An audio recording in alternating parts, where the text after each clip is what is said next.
morning everyone. Welcome to SST College of Arts and Commerce. This is SST Edupedia. I am Deepika Valecha, Assistant Professor in SST College. Today we will be covering a topic which is capital budgeting, which is a module in SY Banking and Insurance, SY BMS and also in MCOM Semester 3. So let's see what we will be discussing today.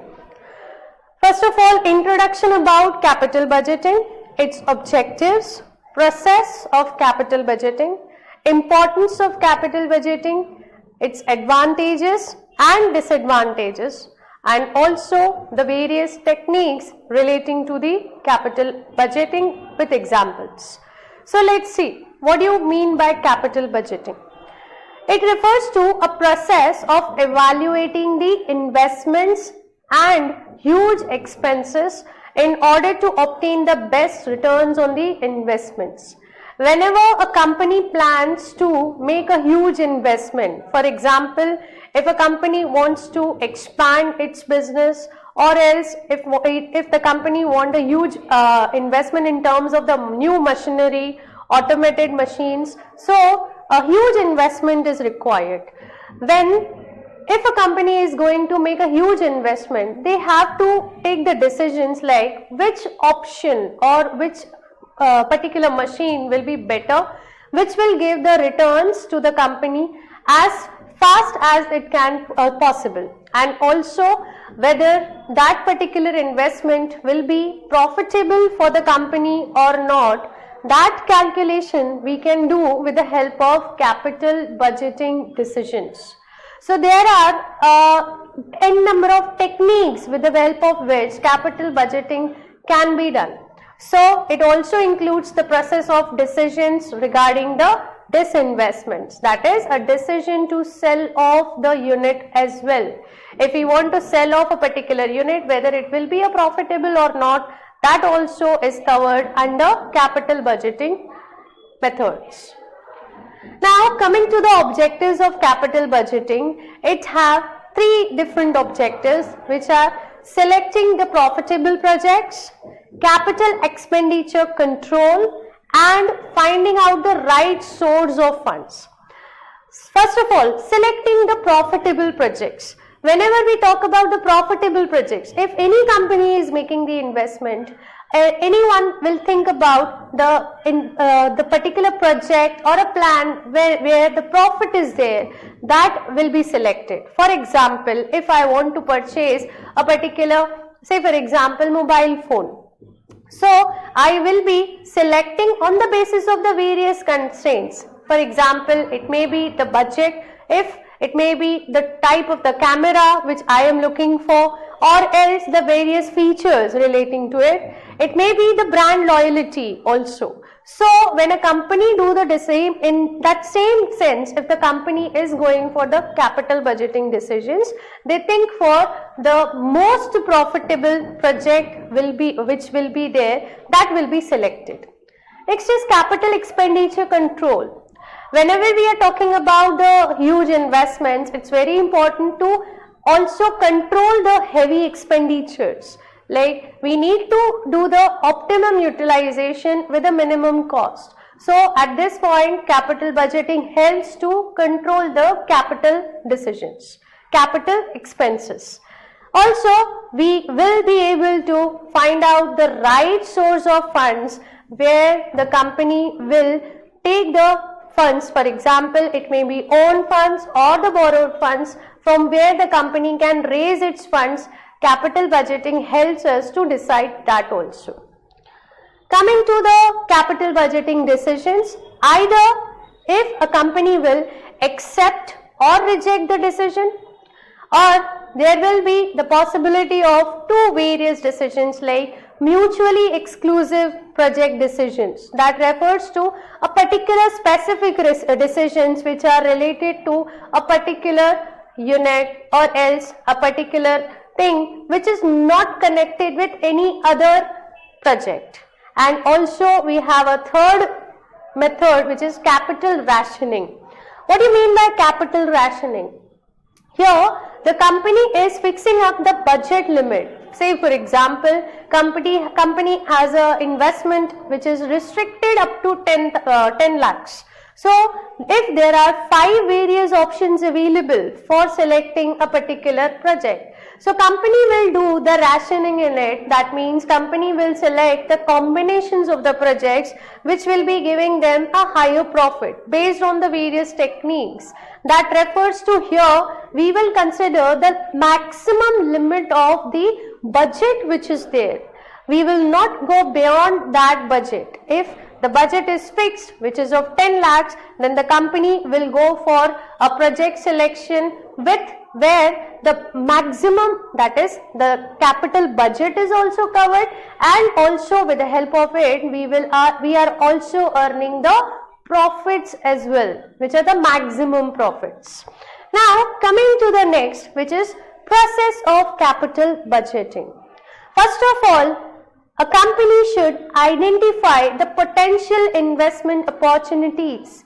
Which are the various opportunities available, which are the resources which are required, and also how much will be the cost. Various options and alternatives the company is supposed to identify. Secondly, assembling of the proposed investments.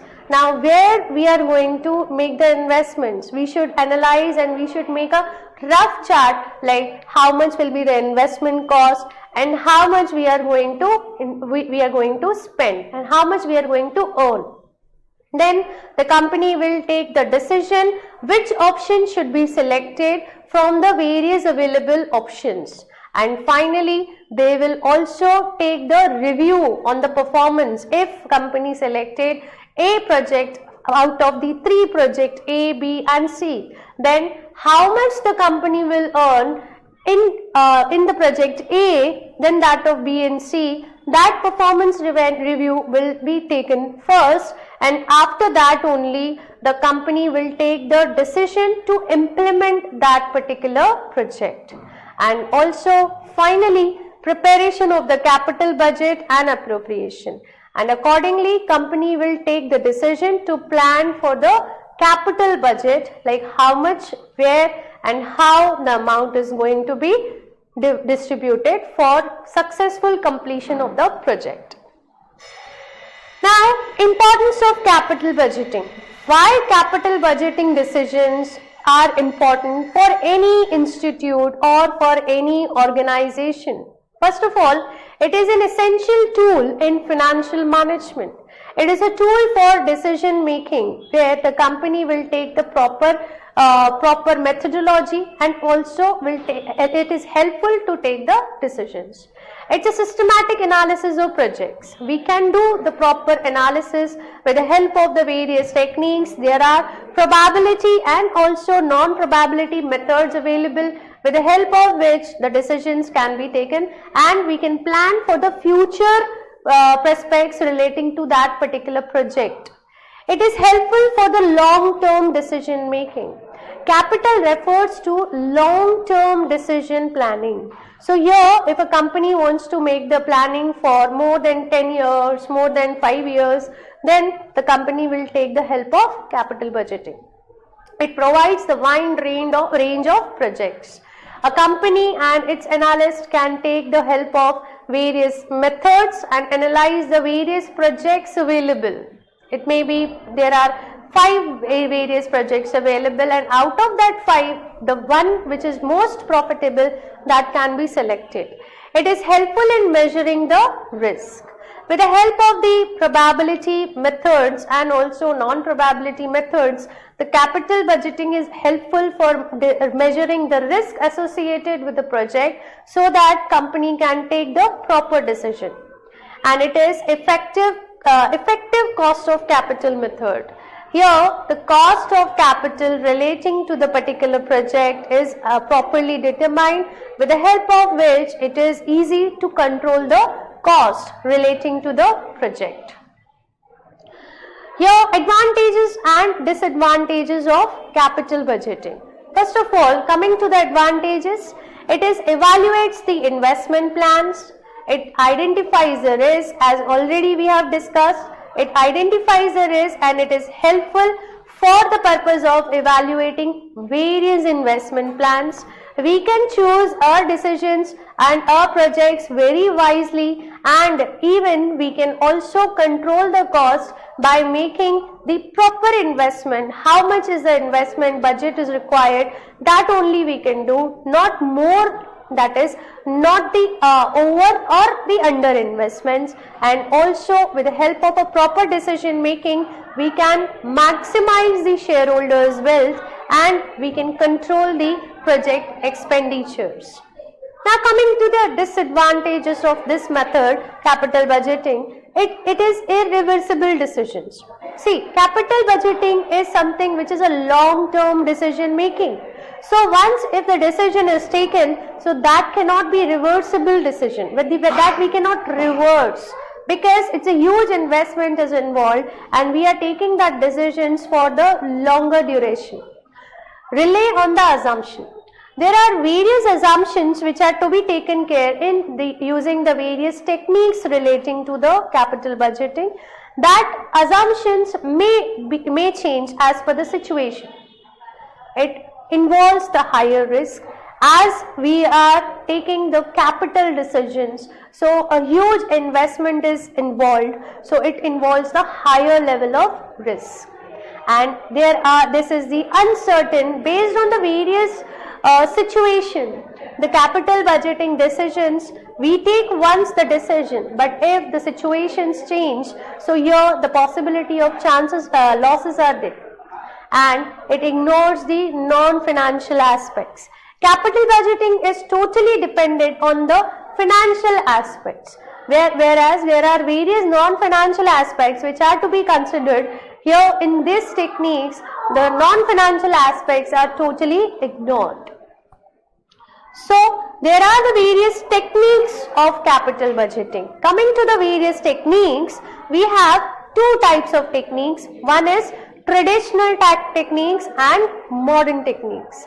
Under the traditional techniques, we have two methods. One is payback period method and the another is average rate of return method. If we are talking about the modern techniques, there are n number of methods. We have net present value method, profitability index method, internal rate of return method, and also we have the average rate of returns. So here we have the various techniques. Based on those techniques, some practical problems are there. On those methods we will be able to solve and we will be able to see, like if we have 3 different projects or 4 projects, which project is better in terms of the capital budgeting on the basis of the various methods. So I hope you understood this topic, the introduction relating to the capital budgeting. Thank you so much. Thank you.